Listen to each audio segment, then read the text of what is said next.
Welcome, everyone. Psalms 23. This psalm is actually pretty special to our ministry. It's the very episode one is Psalms 23. It's the very first one we did.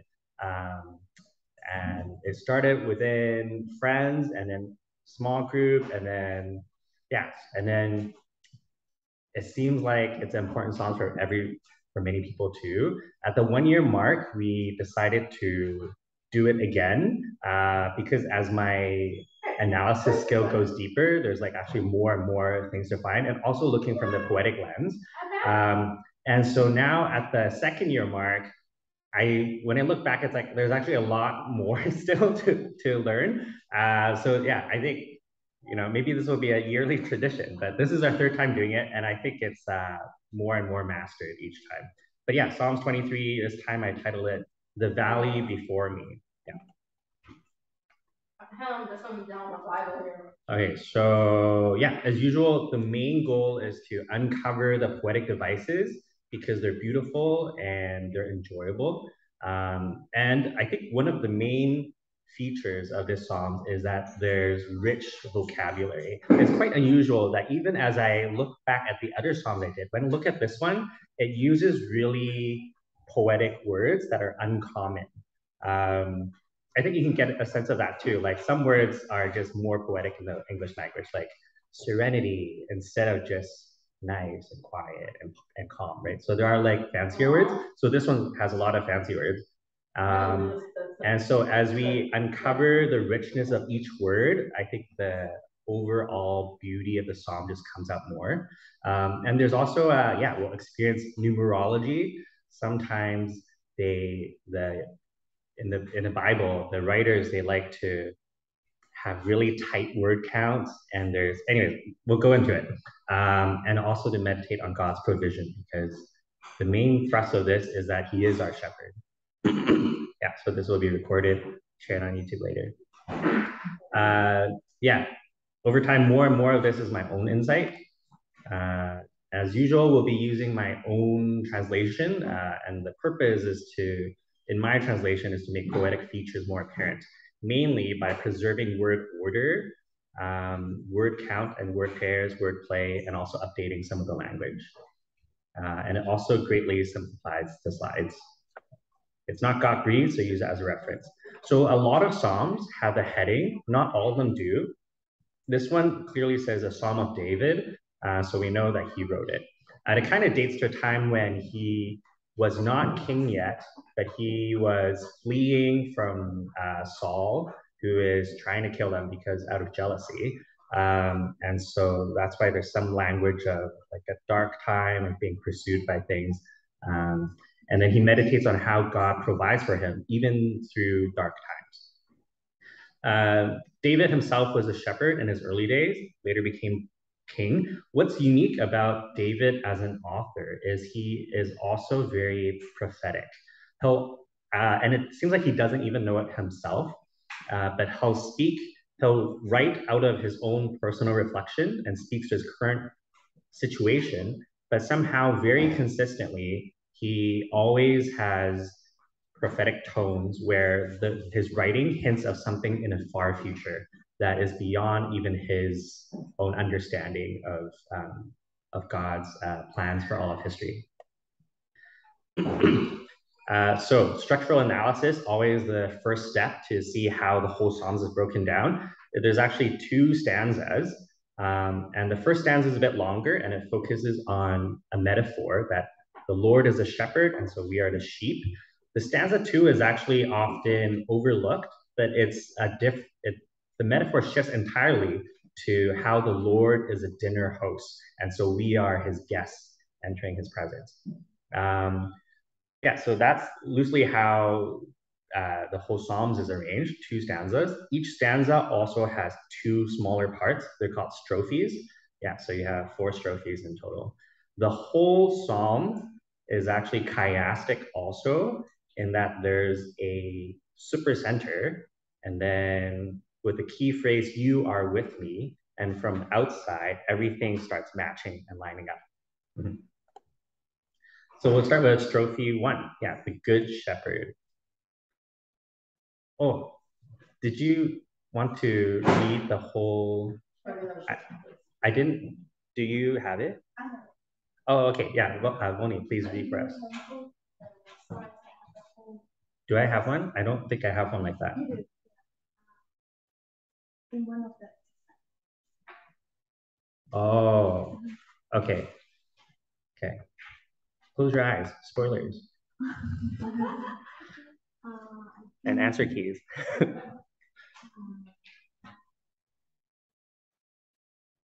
Okay. Okay. Yeah. Great. Great. Great. The least spoiler one is the exercise.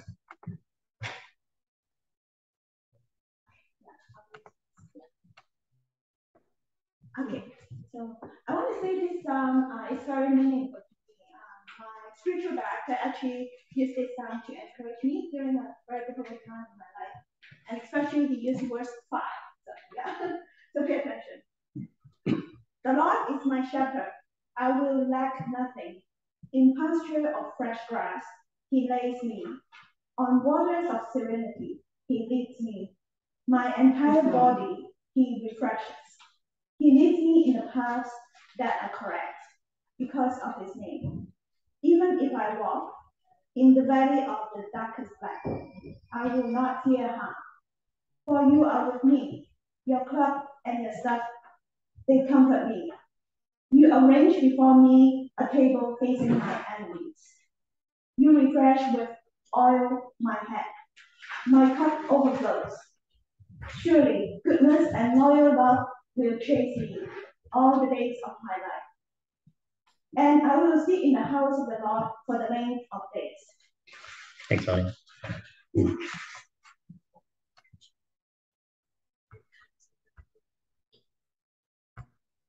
We are here.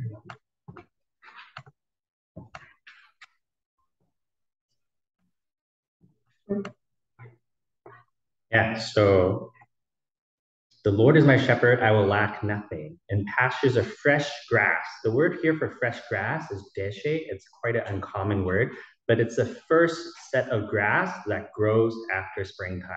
They actually have a lot of words for vegetation and grass, and this is, I guess, the nicest one. So you can imagine it's a desert time, wilderness, and then after summer, the first set of rain, the new grass that comes out super green, super thin and tender. And so if you are a sheep, this is like luxury grass. It's super soft to sit on, it smells nice in the air, and it's green and vibrant to look at. And if as they're eating it, this is like the juiciest, most tender grass. He stretches me. So here the word stretch is a word exclusively used for animals, and it's the posture of being stretched out. I think the image here is like if you've seen a cat stretch before, it's like you're at. So that's kind of image. And so the Lord stretches us onto the fresh grass. And so it really brings home the metaphor that we are like the animal, the sheep. By waters of serenity, the word here for serene, menuchot, comes from the word nuach, which means rest. But yeah, it's not just a quiet place or still place, but there's um, a whole idea of resting place as well. Yeah, so just think of like your best retreat, early morning, fresh grass in the air, the water is still, it's not busy, and you're just by the lake enjoying that calmness that really refreshes the mind. And so that's the kind of place that he escorts us. The word here for escort, nahal, is commonly used to describe a shepherd bringing his animal towards a water station. This is actually the more common way to use this word.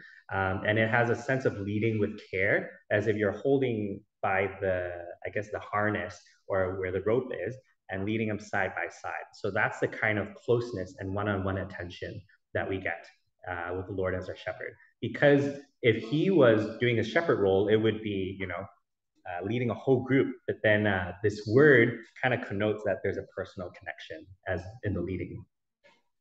My entire body, sometimes translated as soul, but the word here for that is nephesh, and nephesh means not just your soul, because the word soul is actually a Greek idea that came much later under Roman's influence, that as if there's something that exists outside of the body.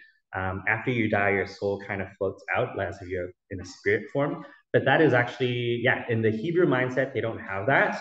And so the soul is really the life force that's part of the body. And so, yeah, it's your entire body that is refreshed. He leads me in paths that are correct.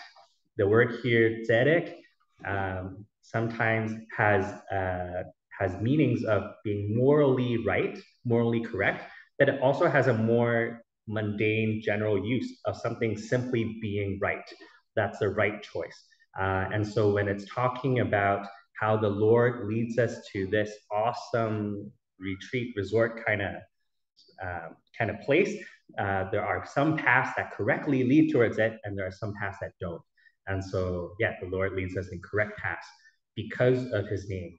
Yeah, thank goodness that it's because of the Lord and his character that he chooses to do this for us, and it's not because we are deserving. Yeah, there's an important poetic technique here called fronting, where the Hebrew authors, in their grammar, they actually always start with a verb. That's how their sentence structures are. And so the whole language is called a verbal sentences they use. So when they put a noun in front, it really highlights it in a big way. And so the two phrases that are fronted here is in pastures of grass, by serenity of water. And the sense that it does is that it's saying not just anywhere, but that's the place where God leads me. The best places, that's where God leads me. And so that's where the emphasis is. Not that, the emphasis is not in the action, but in the place. Yeah, so the meditation points here is, yeah, we want to think about our relationship with God, how he is the shepherd that provides luxury places with his best intent for us. We want to think about his role in our life as our leader and provider. Yeah, and we also want to think about the restful destinations and the correct paths that lead there. So here is where David's prophetic tones start to come out.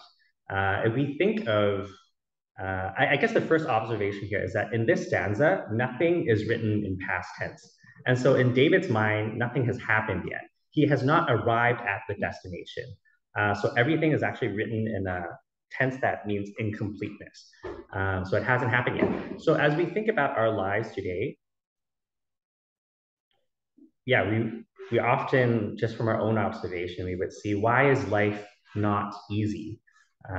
Why is life rarely serene and restful? You would think that if the Lord is truly our shepherd, then we would experience that all the time, right? And when God's not providing that for us, we'll think like, Lord, aren't you a good shepherd? Why does everything look so messed up right now?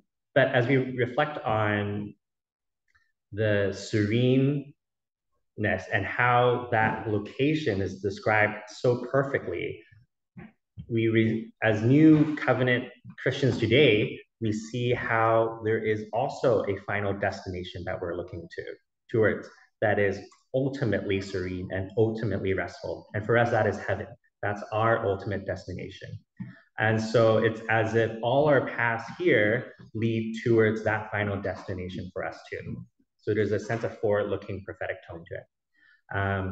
But David is speaking out of his own heart and his own circumstances. And so when we read it and enjoy ourselves today, yeah, we can also reflect how God is our shepherd right now, even though we haven't arrived at that ultimate destination.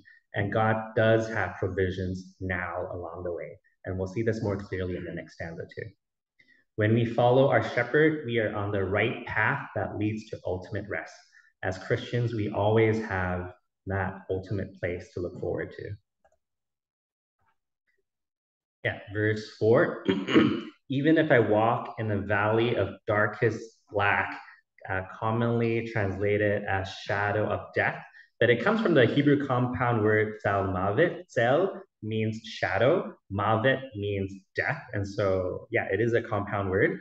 But this word actually has a more mundane usage, that it's simply a color. And we see this clearly in Job 34:22.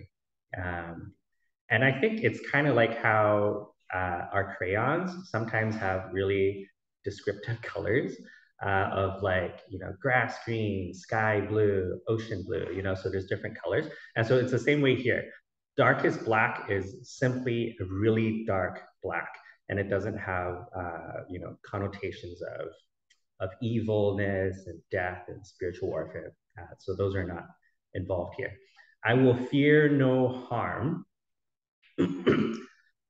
for you are with me. The word here for harm, ra, sometimes translated as evil, but the word ra is actually the most generic word for bad as opposed to good. So it's good and bad. And when we're talking about the context of walking through a valley, a dark valley, we can think of our Vancouver hikes, maybe. The things that are bad along the way would be, I guess, the unsteady road, the risk of falling off the cliff, the risk of getting tripped over by roots that stick out.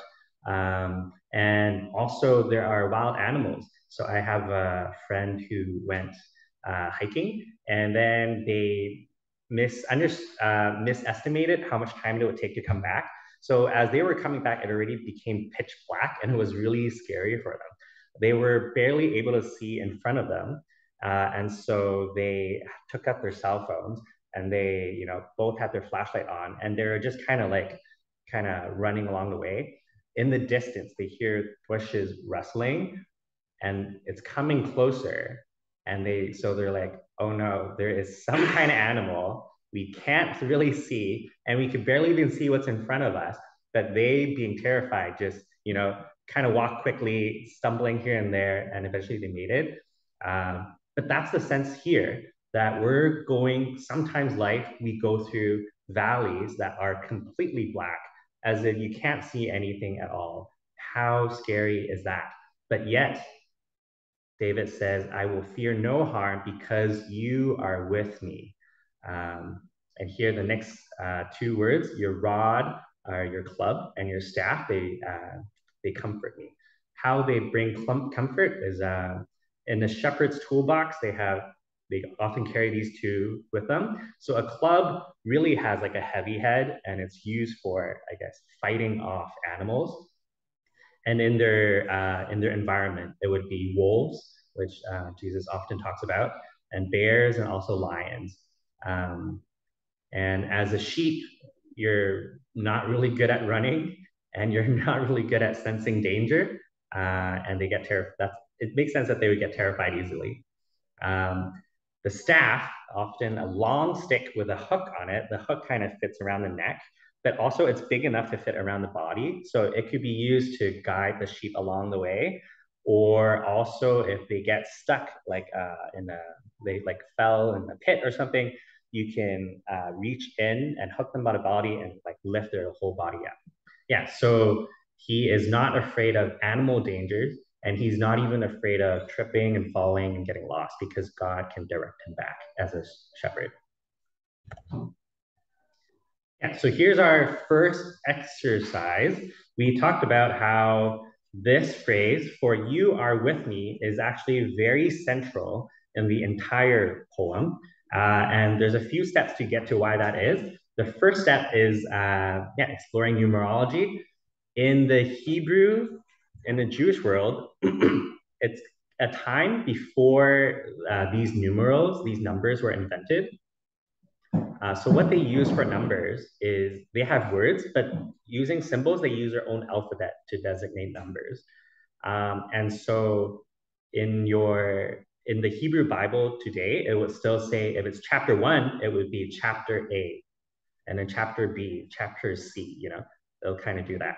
And so there's a tradition where every name and every location has a number value. In Revelations, we see that 666 is actually the grand total of the name Caesar. And so, there's a lot of hidden, deeper meaning to numbers. God's name also has a number, and the task is for you guys to find what that number is. So God's name is 4 letters, YHWH. Find the letters, find the number, add them together, and then what number do you have? So yeah, set timer for 2 minutes.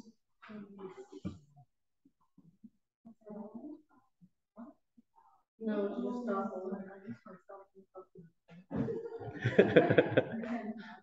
That's not cheap.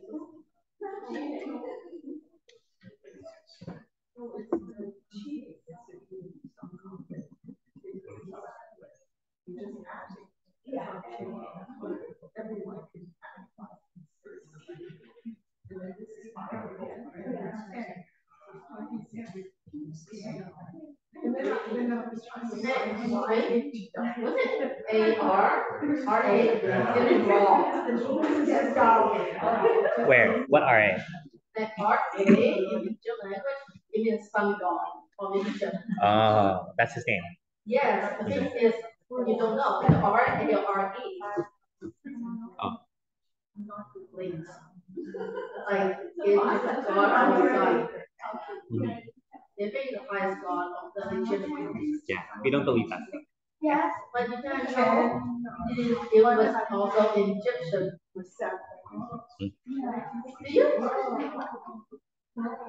Yeah, I think this is not a long exercise. Does any group still need time? Okay, great. Do you want to shout out the number? Yay! Yeah, so the Lord's number is 26. Here's the next task. I have verse 1 of 4 on the left, and then we have God's this central phrase, for you are with me, and then I have the rest of the words on the other side. So now your next task is, how many words are in each column? Okay, so left side, all the words, right side, all the words, how many words are on each side? And then I've made it easier by highlighting alternating words, different colors, right? So verse 1, 1, 2, 3, 4 words, yes? Okay, so timer. Also, second task is to find the Lord's name. Where is it?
Oh, I see. I see the alternating.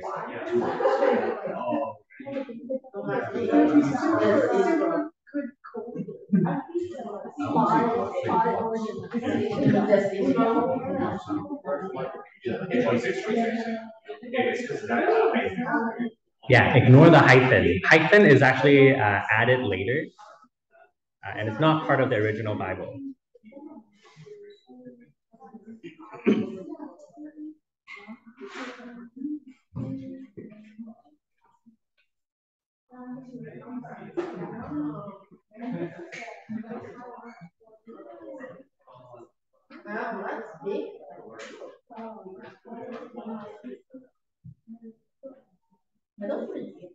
All right, let's come back together. So how many words are in each column? 26.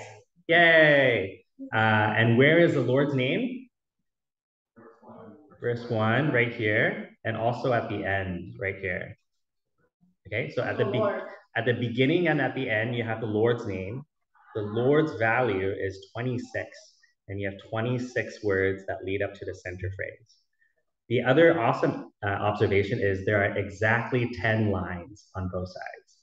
Okay, 10 lines, 10 lines. Yeah, so that really makes this center phrase a super center. For you are with me. And somehow that is crucial and critical to how we see the Lord as our shepherd and a center theme of this entire Psalms.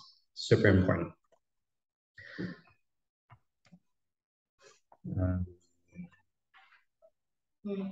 Yeah, so when we reflect on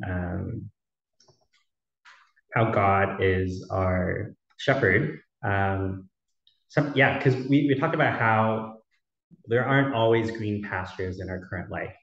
And then sometimes we go through dark valleys now, right? But here is where David's prophetic tone comes through again. So I'll read some verses from John 10. In this entire section, Jesus says, you know that shepherd that you read about in Psalms 23? Actually, I am that shepherd. I am the shepherd. And so in this whole chapter, he talks about that. Here, I am the gate. Whoever enters through me will be saved. They will come in and out and find pasture. The word here, gate, almost hinting the gates of heaven, and on the other side is pasture. The thief comes only to steal and kill and destroy. I come that they may have life and have it to the full. So the fullness of life comes on the other side. But yet, with how we understand today is that once we accept Christ, we actually start enjoying that fullness of life now too. And later in verse 27 to 30, my sheep listen to my voice. I know them and they follow me. I give them eternal life and they shall never perish. No one will snatch them out of my hand. My Father who has given them to me is greater than all. No one can snatch them out of my Father's hand. I and the Father are one. Yeah, so as we reflect on how we go through this life, there are physical dangers, but there are also spiritual dangers. And yeah, sometimes there are even wolves that, want to steal us away from God's family. But Jesus says that when we are his sheep, our souls are forever safe. He does protect us forever and leads us as a sheep forever. Yeah, so the application here, in this life, there is no shortage of dark valleys, but they are the right path. Wherever we are promised Jesus' presence, you are with me. If we are his sheep, when we wander away from God, he brings us back, and our eternal life is forever safe and secure. Yeah, so here we move into strophe 2, the dinner host. From here on, verse 5 and 6, the shepherd metaphor is completely abandoned, and we're switching gears entirely. You arrange before me a table facing my enemies. The word here for arranging a table, in the Bible, it clearly refers to a feast. And we see that in Isaiah 21, verse 5. And I think we have the similar phrase in English when your mom and dad has finished cooking and it's about to be wrapped up. They'll say, can you go set the table? And you know that setting the table means you're getting ready for dinner, right? It doesn't mean anything else. And so here it also clearly refers to food. A table facing my enemies. The cool thing about this word enemy is normally the word for enemy is oyev. That's a more common, but here it uses the word zorah, which has a both literal meaning and a metaphorical meaning. It literally means a narrow space, a tight space to walk through. And so we see how that actually directly parallels the dark valley that the previous section talked about. But at the same time, Zorah also means hardship because things are so tight and distressed. And so it refers to kind of state of mind and anxiety too. And so in that way, that word also rightly translates to enemies in different contexts. you refreshed my head with oil. You refreshed with oil my head. The word here for refresh, deshan, means to put fat into something. But how it refers to refreshment is actually when in Jewish culture, there's a custom where if you are the dinner host and your guest comes to your door, you would kind of provide, um, you know, hand washing, feet washing, and then you'll also provide oil for the hair. I think, yeah, maybe some of our ladies here would understand how sometimes hair gets really dry and you want to put oil in it. And then, it really refreshes it. And in ancient times, there isn't always, shower is hard to come by and they're in a really deserty environment. The hair does get really frizzy and dry. If you look at Israeli hair, they have more curls than us, than Asians. And so putting oil in it actually feels really refreshing for them. I think the same way that when I have really dry skin and I put lotion on, that is refreshing for me. So the custom is you would offer that to guests, oil to put into their head.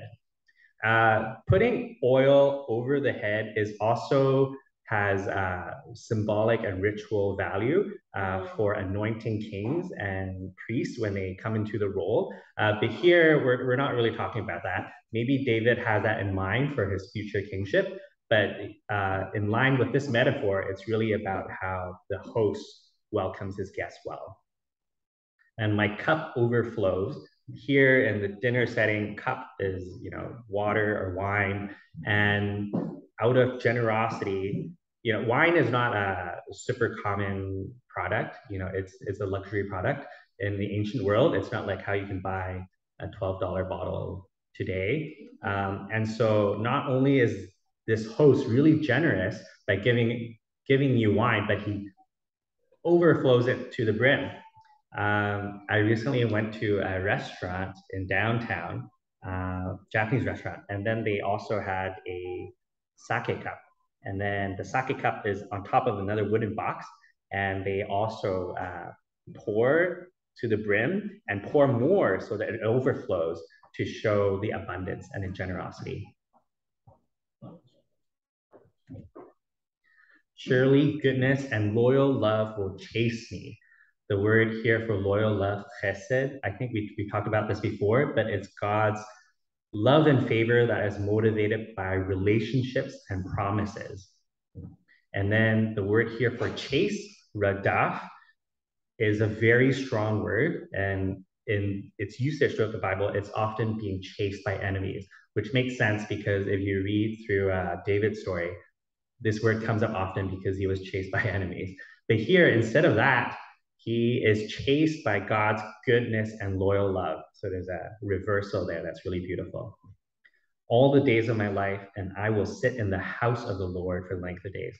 The word for house of the Lord is the same word that means temple, and it's often the exact location where the feasts, the appointed time, and all those feasts happen. So for example, the Feast of Tabernacle, a time where there's a lot of food celebration, remembering God's work in history.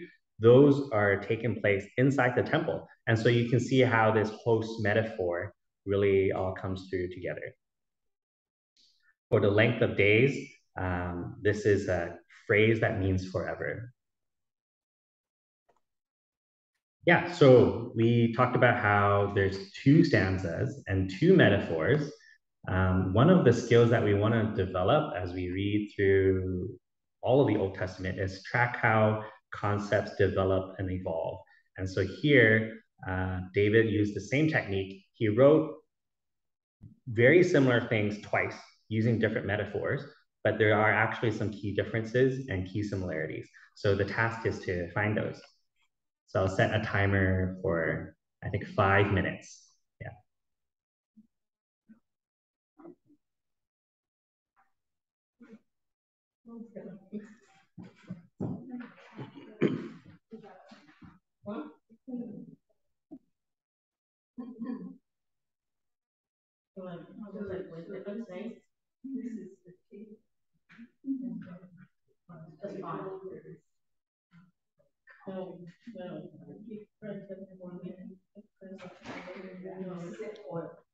Yeah, and feel free to discuss within your groups. It's good to pull your brain power together.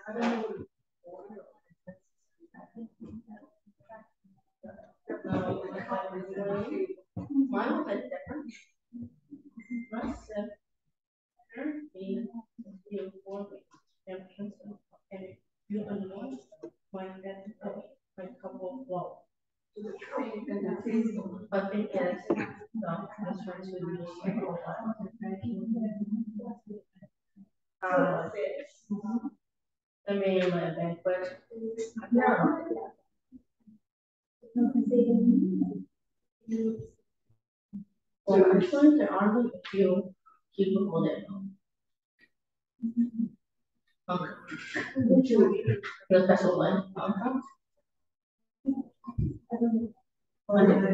Is there more than sad? Sad. So the major difference is between define the major difference between these two.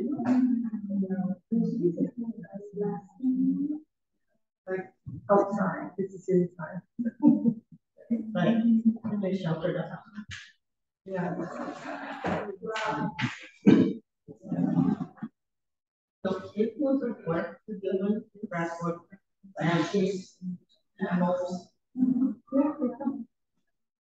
It's some symbols. No, okay.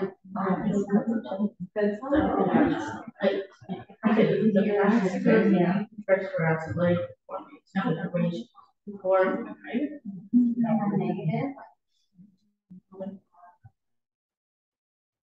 So God is the one who creates and leads. So God is the one who arranges. God is the one who creates and leads.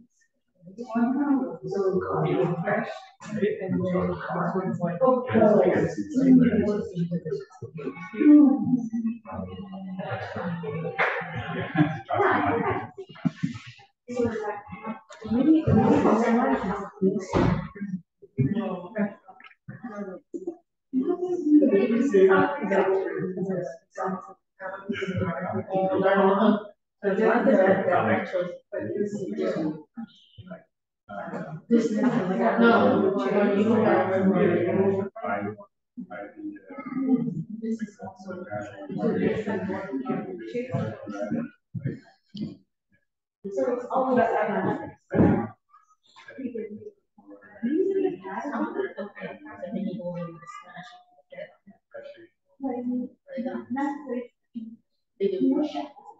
They don't do that. Don't do that. They don't. This is what the label is. Yes. No, the cup is like not a cup. It's like nature. The cup, like, no, it's like a line cup. oh, that's CUB, this is CL. Yeah, but yeah, the violence. That is kind of like before the guiding. There's like, I was so bad. Yes. Like, bless you. Yeah, like depending on the But basically, that thing, he will have this smash the head in the word the enemy of state. And go down the floor, Well, that's stop is there's also the comfort, right? So here it's you sit in like a meet, like you sit down. So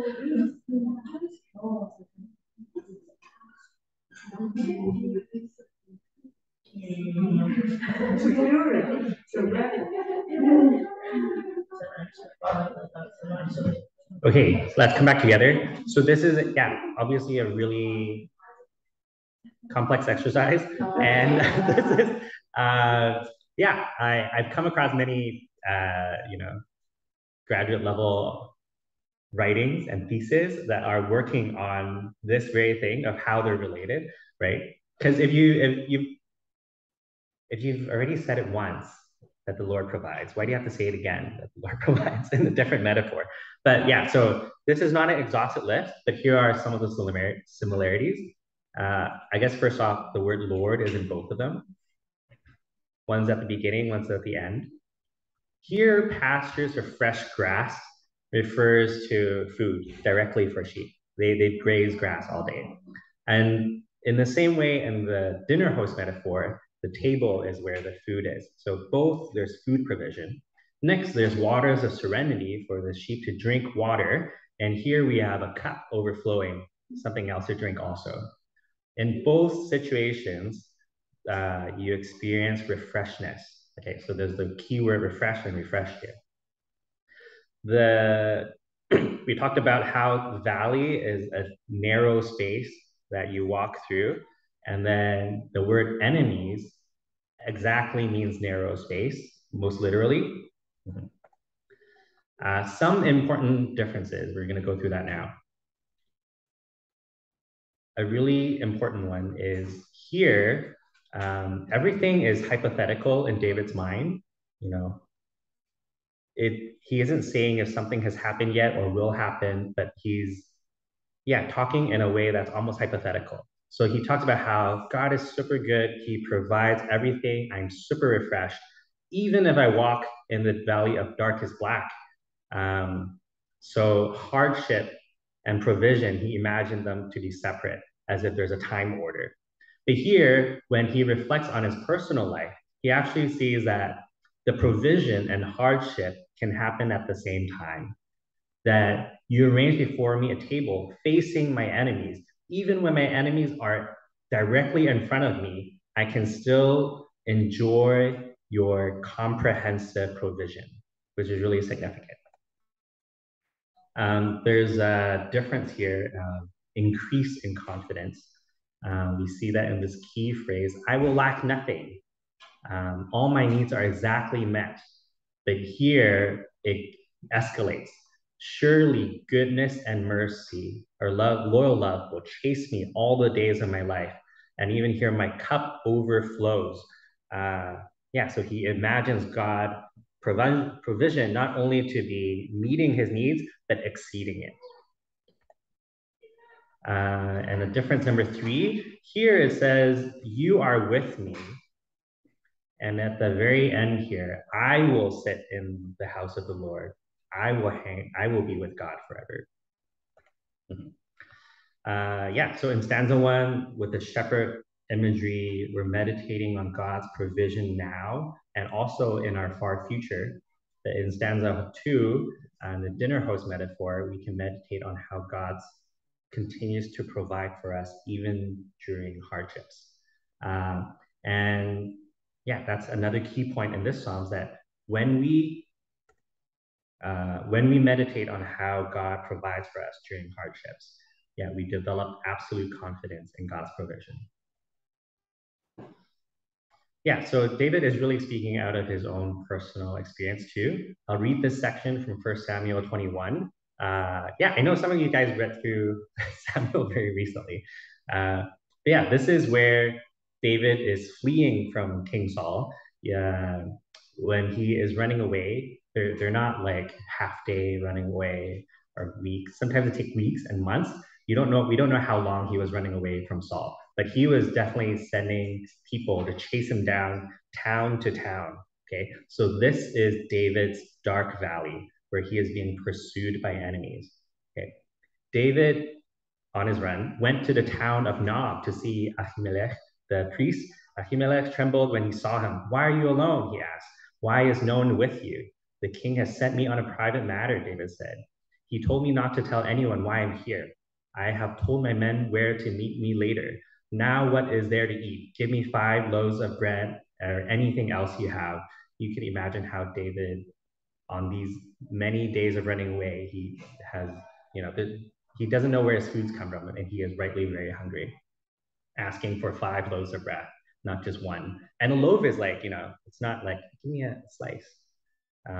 We don't have any regular bread, the priest replied, but there is the holy bread. Since there was no other food available, the priest gave him the holy bread, the bread of the presence that was placed before the Lord in the tabernacle. It had just been replaced that day with fresh bread. So here, David, while running away, super hungry, finds himself in God's temple and being supplied with not only bread, but the fresh bread. Yeah, so this is David's experience of God's provision in his hardship. Even when facing difficulties, God has generous and wonderful provisions now.